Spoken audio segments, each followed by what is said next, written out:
Olá pessoal, tudo bem? Tudo bem com vocês? Vocês estão bem? Meu nome é César, este é meu canal e hoje eu vou contar uma história para vocês, tá? Hoje eu vou contar umas lendas, umas histórias de lendas para vocês, histórias bonitas, maravilhosas, interessantes. Se inscreva no canal, compartilhe e deixe a opinião de vocês, tá? Deixe a opinião de vocês. Vou contar essas histórias. Se vocês tiverem outras histórias que quiserem me contar também, me comentem também aqui, tá? Deixe o comentário de vocês e deixe a opinião de vocês. Então, vamos lá. Eu vou falar de lendas, né? Lendas. As lendas são histórias narrativas, né? São histórias narrativas, né? Narração. Então, uma história é uma narração e as lendas é uma história. Então, a lenda é uma história narrativa, né? É uma narração, a lenda é uma narração, a lenda é uma história. E essa história ela é estruturada da seguinte forma: é uma história que apresenta, que faz descrição de ambientes, de personagens e apresenta os acontecimentos em ordem cronológica, de começo, meio e fim. Então, vou contar algumas histórias. Essas lendas, lenda e mito é a mesma coisa, tá? Lenda e mito é a mesma coisa. Porque o mito é uma história que um determinado povo, não tem explicação científica para explicar o surgimento do mundo, do universo, da natureza, das coisas do mundo, do universo, como as estrelas, como o céu, como as florestas, como os animais, a vida. Não tem como explicar como surgiu tudo isso, não tem como capacidade científica de explicar como surgiu tudo isso, aí eles vão usar histórias. Vão usar histórias para explicar como surgiu tudo, como surgiu o mundo, como surgiu o universo, como surgiu a natureza, como surgiu tudo isso que existe aqui. Então, aí eles utilizam as histórias, eles criam histórias. E essas histórias são mitos ou lendas. Então, mito e lenda é a mesma coisa, tá? Lenda e mito é a mesma coisa. Tem a mitologia grega, tá? Vocês já apresentei um vídeo contando as histórias da mitologia grega e também já fiz um outro vídeo explicando sobre o folclore brasileiro. Então, já tem dois vídeos aí que eu falei, que eu expliquei. Tem um vídeo que eu falei sobre a mitologia grega e tem um vídeo que eu falei sobre o folclore brasileiro. Bom, e é basicamente isso, né? As lendas, os mitos, são histórias que um determinado povo, um povo que não consegue explicar pelas ciências, eles vão explicar pelas histórias. Vão criar histórias para explicar como surgiu o universo, tudo. Então tem a mitologia grega que explica como surgiu o mundo, como surgiu o universo, como surgiu o mundo, como surgiu a natureza, como surgiu tudo que existe. A mitologia grega, ela conta essas histórias para explicar como surgiu tudo. A mitologia indígena também, as lendas indígenas, as lendas dos índios, as lendas indígenas faz a mesma coisa. E as lendas dos índios, elas contam histórias para explicar como surgiu o mundo, o universo, tudo. Então, por exemplo, tem a história do Jurapari. O Jurapari, ele é um fantasma. Ele é um espírito que aparece nos sonhos das pessoas. Então, quando a pessoa tem um sonho, um pesadelo terrível, tem um sonho, aí dizem que foi o Jurapari que apareceu no sonho dessa pessoa. Foi o Jurapari que apareceu no momento que a pessoa dorme, né? No momento que a pessoa dorme e tem algum pesadelo, algum sonho ruim, tem algum pesadelo, é porque o Jurapari apareceu no sonho dessa pessoa.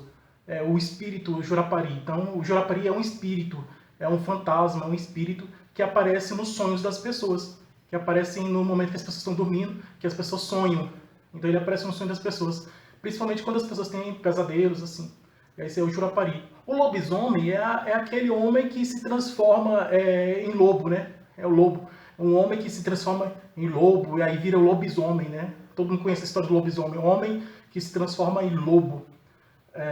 E na noite de lua cheia. Tem que ser, ó. Esse homem só se transforma em lobo, esse homem só vira lobisomem na noite de lua cheia, na sexta-feira 13, à meia-noite. Então tem que ser na noite de lua cheia, além de ser noite de lua cheia, tem que ser numa sexta-feira, e essa sexta-feira tem que ser sexta-feira 13, e tem que ser à meia-noite, aí ele vira lobisomem. Então, e se tiver no cemitério, aí que ele se transforma mais ainda, né? Ele pode se transformar em qualquer lugar. Mas muitas vezes ele aparece mais em cemitérios e em vários lugares assim. Então, aí tem o Curupira. O Curupira é aquele menino que tem os pés voltados para trás, né? Assim, os pés virados para trás, os pés virados ao contrário. Esse Curupira, ele mora nas florestas, fica nas florestas, e eles têm os pés virados para trás para confundir as pessoas que vão entrar, os caçadores, as pessoas que vão entrar para destruir as florestas. Ele usa esses pés para trás para confundir, para as pessoas irem para a saída, para evitar a destruição das florestas, para eles não entrarem para dentro. Então aí ele usa os pés do Curupira para poder confundir as pessoas que vão entrar dentro da floresta. Ele é o defensor das florestas. O Curupira é um menino que tem os pés virados para trás e que ele usa essa técnica, esses pés virados para trás, para confundir as pessoas que vão entrar na floresta, para destruir as florestas. E ele defende as florestas. Aí tem a história do São Jorge. O São Jorge, ele era um soldado do Império Romano e que se tornou cristão. E um dia ele estava na Capadócia, na Turquia, e aí ele viu um dragão saindo de uma caverna. E esse dragão atacou uma princesa. Aí o São Jorge montou no seu cavalo, montado no seu cavalo, o São Jorge pegou a lança e colocou a lança no pescoço do dragão e matou o dragão. O imperador da época, Diocleciano, descobriu que o São Jorge, né, que era soldado romano do Império Romano, se transformou em cristão, virou cristão. O imperador romano Diocleciano descobriu que o São Jorge virou cristão e mandou prender o São Jorge. E o São Jorge foi preso. E isso aconteceu depois que o São Jorge salvou a princesa do dragão lá na Capadócia, na Turquia. Que ele viu o dragão saindo, que ele atacou a princesa. Aí o São Jorge salvou a princesa, né, do dragão. O dragão estava atacando a princesa e o São Jorge matou o dragão e salvou a princesa. E aí, e é isso aí. E depois disso, depois que o São Jorge salvou a princesa do dragão, o imperador Diocleciano descobriu que São Jorge virou cristão, porque naquela época o Império Romano era contra os cristãos. E eles perseguiam os cristãos naquela época. Já estava na transição entre a Idade Antiga e a Idade Média. Naquele período lá da Idade da Antiguidade para a Idade Média, da Idade Antiga para a Idade Média, nesse período de transição. E São Jorge viveu nessa época. E nessa época, já estava bem no finzinho do Império Romano, bem no final do Império Romano. O Império Romano, depois, mais na frente, depois o Império Romano se transformou cristão. Mais na frente, com o Imperador Constantino, que foi o primeiro imperador cristão, mais na frente o Império Romano se tornou cristão justamente para poder manter o Império vivo, né? Para poder o Império não cair, e os cristãos eram a maioria, e aí eles resolveram se tornar os cristãos romanos, do Império Romano, resolveram se tornar cristãos para não cair o Império, mas infelizmente o Império Romano teve a queda com o último imperador, Rômulo Augusto, e com a invasão dos povos bárbaros. Bom, mas na época do São Jorge, o Império ainda tinha o Império Romano que não era cristão ainda, tá? O Império Romano ainda estava forte e não era cristão. O cristianismo estava começando a surgir. E o São Jorge ele era um soldado do Império Romano e que se tornou cristão. Ele se tornou cristão. Aí e ele tentou manter esse segredo porque ele não queria morrer. E aí ele, com esse fato que ele salvou a princesa lá do dragão, todo mundo ficou admirado. Não, ele ficou famoso, conhecido na região, tudo. Aí isso chegou nos ouvidos do imperador e aí ele descobriu que o São Jorge era cristão. Por causa desse fato que ele salvou a princesa, que ficou famoso, conhecido. Ele salvou a princesa do dragão, que o dragão, ele matou o dragão e salvou a princesa. Então ele virou um herói que conseguiu salvar a princesa. Que matou o dragão, e não só a princesa, como a cidade também, que o dragão estava aterrorizando aquela cidade, estava destruindo tudo naquela cidade, e ele salvou. Agora, com isso, o imperador Diocleciano descobriu que se tornou cristão, aí ele mandou prender o São Jorge, porque naquela época os romanos do Império Romano, o Império Romano ainda não era cristão, pelo contrário, eles perseguiam os cristãos, mandou prender o São Jorge foi preso, e o imperador mandou cortar a cabeça dele, ele perdeu a cabeça e morreu. E esse foi o fim dele. Só que dizem que depois que aconteceu tudo isso, que o São Jorge salvou a princesa, que o São Jorge matou o dragão, que estava montado no cavalo dele, que matou o dragão, que foi preso, que ele morreu e tudo. O dragão também morreu, o cavalo dele morreu, o dragão dele morreu, então o São Jorge morreu, o cavalo dele morreu e o dragão também morreu. E dizem que eles foram para a lua, foram para o céu, foram para a lua. E dizem que até hoje o São Jorge está lá montado no dragão lá, ou São Jorge está montado no cavalo, e junto com o dragão lá. Dizem que o dragão está morando dentro de uma cratera lá na Lua, né? Que a Lua tem várias crateras. E esse dragão está morando dentro de uma cratera. Aqui na Terra ele morava numa caverna. Lá o dragão diz que ele está morando dentro de uma cratera lá na Lua. E ele também está morando numa cratera lá na Lua. E dizem que o São Jorge está lá na Lua, lá com o cavalo dele. E o dragão também está lá. Então estão os três lá. Está o São Jorge, o cavalo e o dragão morando lá na Lua. Dizem que eles estão lá até hoje.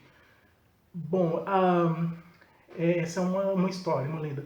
Agora tem uma outra história. Essa outra história é do Ulisses, que ele saiu depois que terminou a Guerra de Troia, que tinha o Aquiles, né? Que o Aquiles ele tinha um ponto fraco, que era o calcanhar, né? Durante a Guerra de Troia. E aí ele era invencível, as flechas pegavam nele e ele não conseguia, assim, não sentia dor nenhuma, ele não conseguia morrer, ele era invencível. Só que o calcanhar dele, né, não tinha sido todo coberto pelo líquido especial que fazia ele se tornar invencível.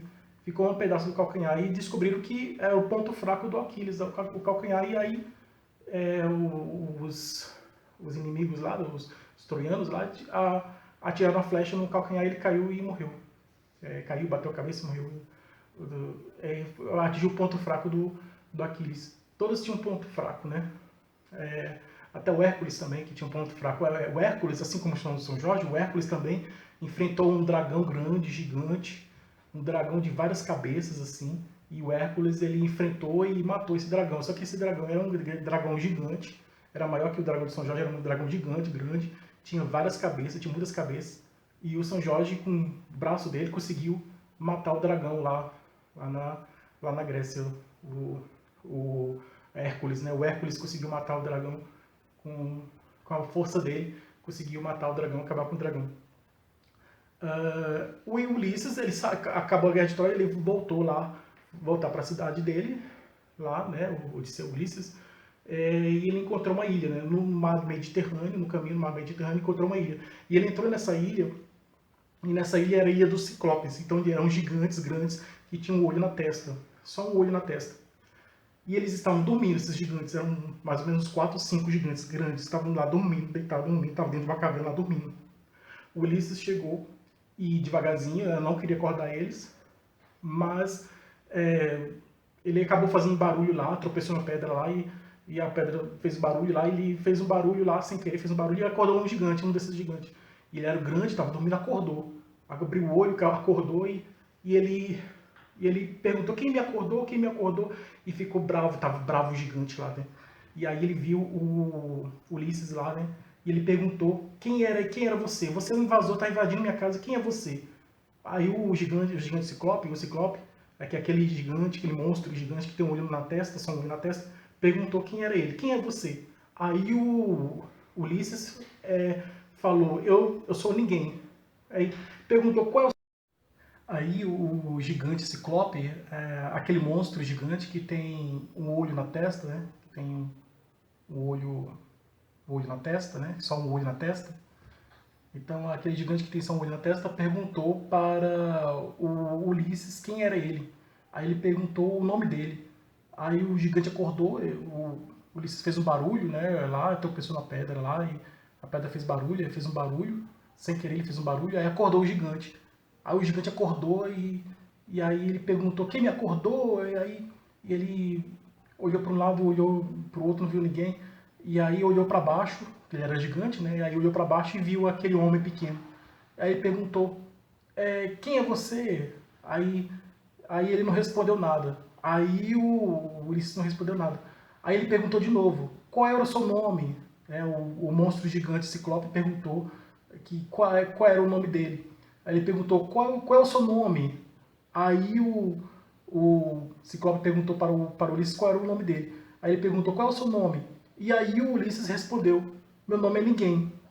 Ele respondeu isso, meu nome é ninguém. Então teve uma pergunta, qual é o seu nome? E ele respondeu, meu nome é ninguém. Aí ele respondeu que o nome dele é ninguém e pegou uma lança assim, ó, uma lança, e furou o olho do Ciclope, que tinha um olho na testa, né? O olho na testa dele. Furou, local uma lança lá, e aí ele botou a mão no olho, ai, ai, ai, ai, ai, gritou de dor, ai, ai, ai. E aí ele fez aquele barulho todo, e aí quando ele furou o olho dele, ele saiu correndo, ele correu. Aí, aí ele correu e aí fez o barulho e acordou o outro, que também estava dormindo, acordou o outro. Aí ele perguntou, quem furou seu olho? Quem fez isso com você? Quem furou seu olho? Aí, aí ele perguntou, quem foi? Que perguntou quem tinha feito aquilo com ele, né? Perguntou quem furou o olho dele. Aí ele falou, ninguém, foi ninguém. Porque ele já tinha falado que o nome dele era ninguém. Aí ele falou isso aí, que quem furou o olho dele foi ninguém. Então, aí essa história explica como surgiu o pronome ninguém. Porque existem vários pronomes, né? Tem o alguém, tem o tudo, tem o nada, são os pronomes indefinidos, né? Tudo, nada, alguém, ninguém, algum, nenhum. No caso aí, em vez de ele dizer que alguém, ele falou que é ninguém. Então, foi dessa forma que surgiu o pronome ninguém. Segundo a história da mitologia grega, que surgiu esse tipo de pronome. Tem uma outra história que é da mitologia grega também. É uma outra história que é do rei Midas. O rei Midas era um rei muito rico, muito poderoso daquela época, né, do tempo antigo, na antiguidade do tempo antigo. Ele era um rei muito rico, muito poderoso na Grécia Antiga. E ele não queria dividir a riqueza com ninguém. Era um rei absolutista, um rei muito, muito rico e poderoso. Muito poderoso e muito rico. Ele morava num castelo e vivia no luxo, na riqueza, e o povo ficava passando fome, né? Passando necessidade, o povo era miserável, era pobre, miserável, sofria com aquela pobreza, tudo. Em vez dele pegar a riqueza que ele tinha e dividir com os mais pobres, ele não dividia nada. Ele era egoísta. Ele pegava tudo só para ele e não dividia nada com ninguém. Ele era muito, muito ruim, era muito egoísta, além de ser muito orgulhoso também. Então ele tinha esses defeitos. Que ele era muito orgulhoso e muito egoísta. E não dividia nada com ninguém, porque ele pensava só nele.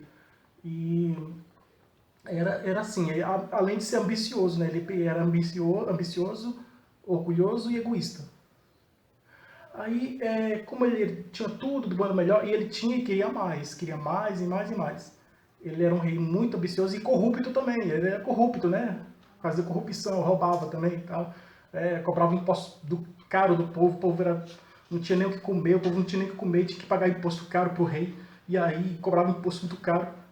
Assim, o povo dava tudo que na verdade que não tinha, ou o pouco que tinha. O pouco que tinha ele mandava ir lá e tirar o que o povo tinha, né? O pouco que tinha. Então, era muito ruim ele.